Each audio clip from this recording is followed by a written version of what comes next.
Hi, my name's Caroline. I'm 24 years old and I'm a blue belt in Brazilian Jiu-Jitsu. The circumstances in which I was introduced to it are unfortunate. A friend of mine was a victim of assault and she was really interested in joining up for some self-defense classes, and she came across Jiu-Jitsu.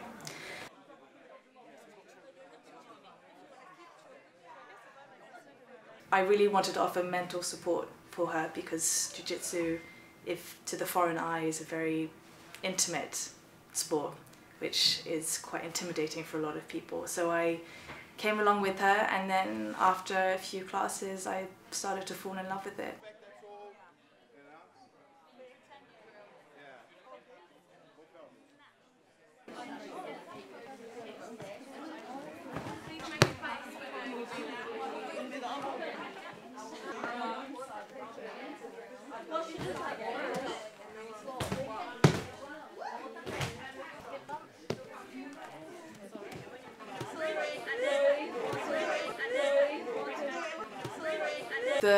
The momentum that the Me Too campaign has garnered internationally, I think, is incredible. I think it's also incredibly disturbing and depressing, the fact that so many women have been victim of assault, harassment, because it's always on a spectrum. I think it's really good that social media offers that outlet for women to be able to vocalize their pain and their trauma, and that it's gained the momentum that it has.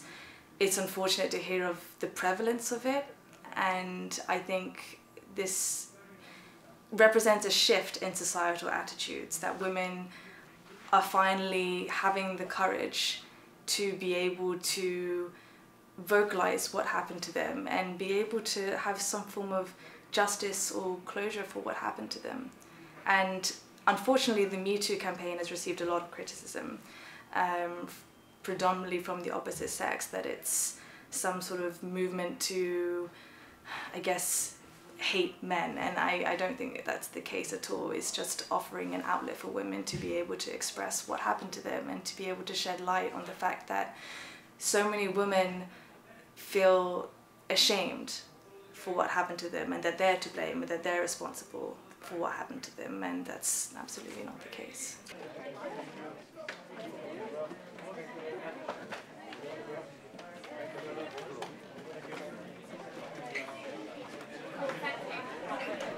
I'd recommend every single woman out there, like, martial arts is not just Jiu-Jitsu, it's Taekwondo, Krav Maga, Judo, kickboxing, Muay Thai.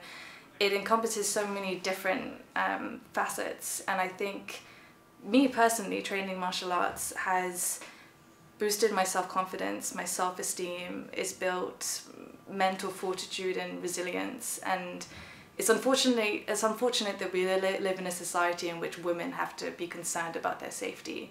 And it's amazing how confident I feel when I walk down the street and don't have to be as concerned with protecting myself, because I have a skill set that I can use. And so I would highly recommend that women train in any kind of self-defense program. I think it's incredibly valuable.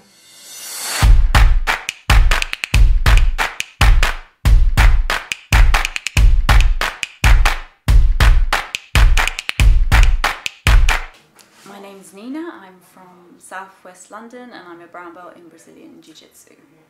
She's going to throw my legs to the side, doing like a Torianda pass. I'm going to put both hands straight on her knees. I'm going to hip escape. I can make a grip. The upper leg comes to the hip and I replace. The other side, arms straight, escape. The leg on top is going to swing to her hips and I'm going to square up again. I've been doing Brazilian Jiu-Jitsu for 6.5 years. And prior to that, when I was about 11, I think I started Wing Chun Kung Fu, and I was doing that for about 10 years on and off. Yes, push away. And now bring your hips back in to square up. Yes, good, perfect. Just that like this? Yes. Arms straight, push away. Use her legs, good. Good, very good. Again, keep the distance because you don't want her knees by your head. Good. This leg over, swing. Top leg first. Top leg.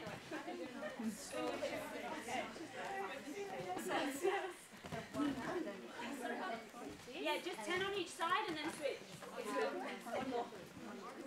I mean, I've always been interested in martial arts. I grew up with a brother, and I think growing up I always wanted to be the same as him. I always wanted to be as strong, you know, do things as well. And then I always felt that martial arts was one way of being physically competitive with him, or physically as well. And I think that's where my interests come from. I don't want her knee to be near your head. I want you to keep the distance. Yes, okay. Exactly. Good. Head away, head far, arm straight, Hannah. Yes, good. Nice.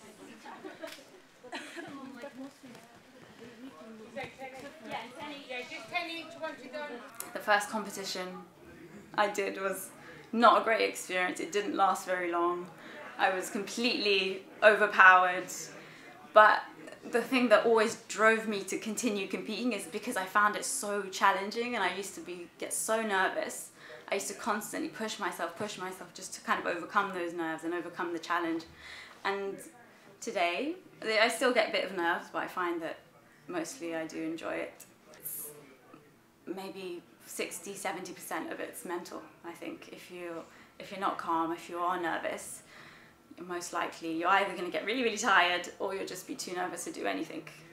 And I think that's why it's such a really important and valuable challenge, because that's a skill you can just apply in all aspects of life.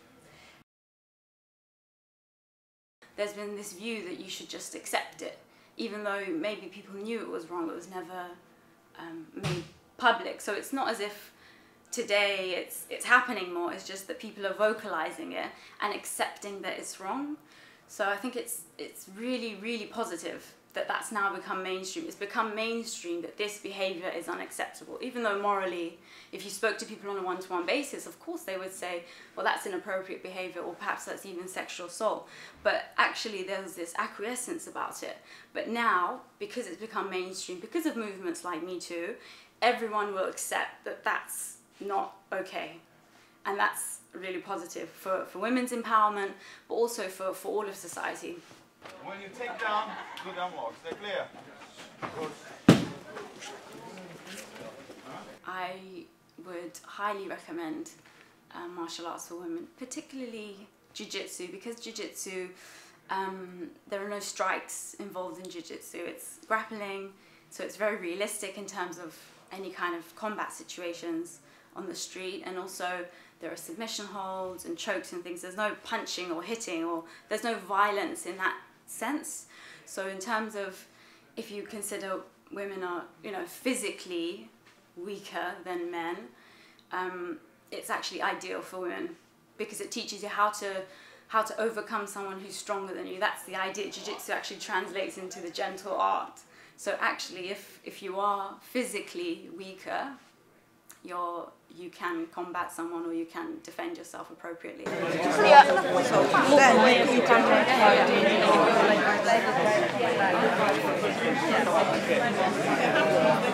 I coach a lot of women and teach women's classes, because I can see the difference. It empowers women because it gives them confidence.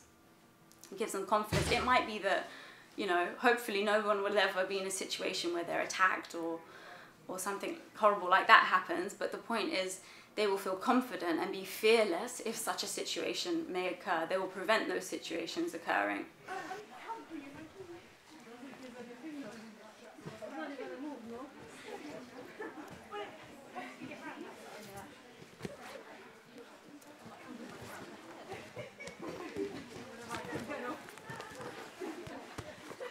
I can see, you notice the confidence developing, and that will help them in all aspects of their life, whether it be at school or going out in the workplace, job interviews. And these are all the kind of scenarios where women feel less empowered compared to men. Anything that gives women greater confidence, and that's what jiu-jitsu, that's what martial arts does, is a positive thing. That's why I'd really encourage women to practice.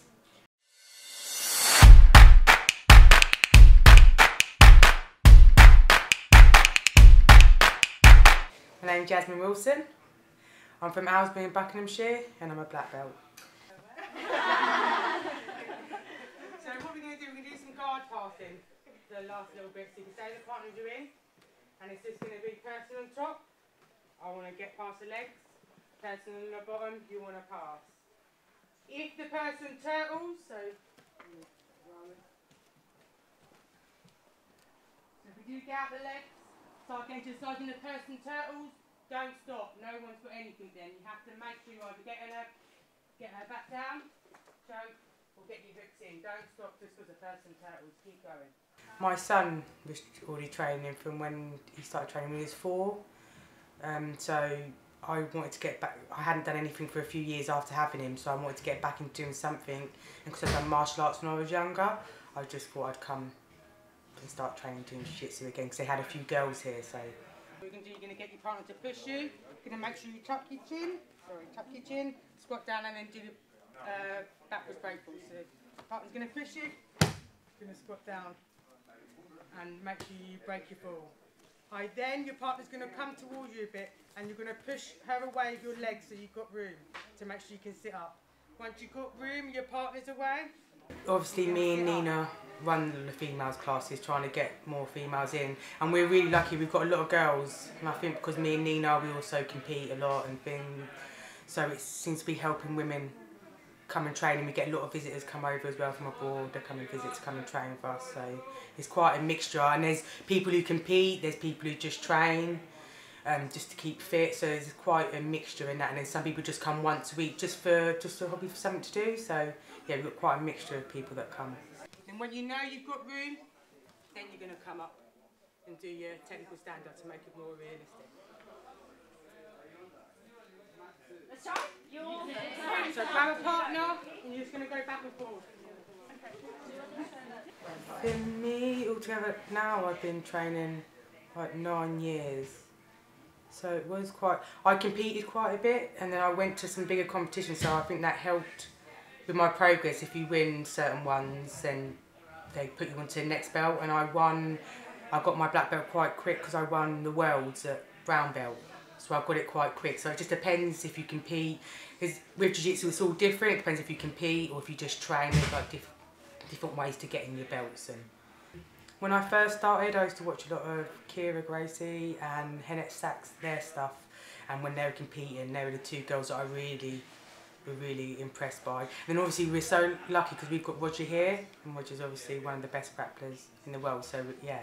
So trying to be like them, but they were the 2 girls, Kira and Hannette, I used to watch a lot, so I could see what they were like. They inspired me to get into doing it more and competing. So I like going to competitions, but to do better, I think it's better that I was full time. Do you get quite nervous before a match? Oh yeah, definitely, yeah. I think you just get used to it, you know it's going to happen. When you first start, it's like, oh God, but as you always feel nervous. I don't think it ever goes away, you just get used to, you know it's going to happen, know it's going to come and that, so get used to doing it. And all I'm doing is bringing my elbows to my hip. Finish the choke. We're going to open the palm and I'm going to grab the lapel low at first, come onto my elbow, push my hand up more. If it's still not deep enough, come right onto my hand. And also, when you come up onto your hand, you lift your hips. That will help put them down and break their posture and come back down. Bring them in with my arms and my legs. Thumb into the back of the gi. Then as they come up, I'll circle over the head. Making sure my wrists are in line at the sides of their neck. And all I'm going to do is pull my elbows to my hips. I think it's good for the women starting to come out, definitely. I think that's a lot more. I think we need to speak about it a lot more than people say, because with all this coming out, like you will say oh, this is happening, they'll be like, oh, then you realise you're not the only one and things like that. And I think doing the martial arts like that, something like this can help you give confidence and realise, you know, and speaking to other women that you can come out and say something. But I think it's really important to start talking about it and not hide or be embarrassed and be embarrassed by things like that. Because some people, I do know things have happened to girls who even since this do martial arts have actually never said, because they feel like they are meant to be strong, because everyone just thinks they're strong because they do martial arts. But I think it's really important, it doesn't matter, you have to talk about it. And I think the more it's opening up, so women are starting to discuss it and start, you know, realising it's wrong and telling other people, so then we know how to protect ourselves. And I think it's just, you know, trying to be welcoming and understanding everyone comes in, you know, all different different abilities, different mental state and that, and just helping them, you know, knowing how to give different sports to different people and stuff like that. And I think with jiu-jitsu it's quite good. Everything, even all the techniques, everything you can do can be adapted. So there's a way, no matter what ability you've got, no matter what age you are, there's something that you'll be able to do in it. So I think it's quite, in itself, quite inclusive. I do say to a lot of the girls as well, especially if I can do it, then definitely anyone can do it. And that's especially from my background, especially because I have got a son, like, and also I've got nieces and things like that. I wanted to show them, like, especially if I can go and compete with some high level people, because obviously not expected to. I started later on doing jiu-jitsu than, you know, anyone can do it. So I always say, like, if I can do it, definitely you can do it.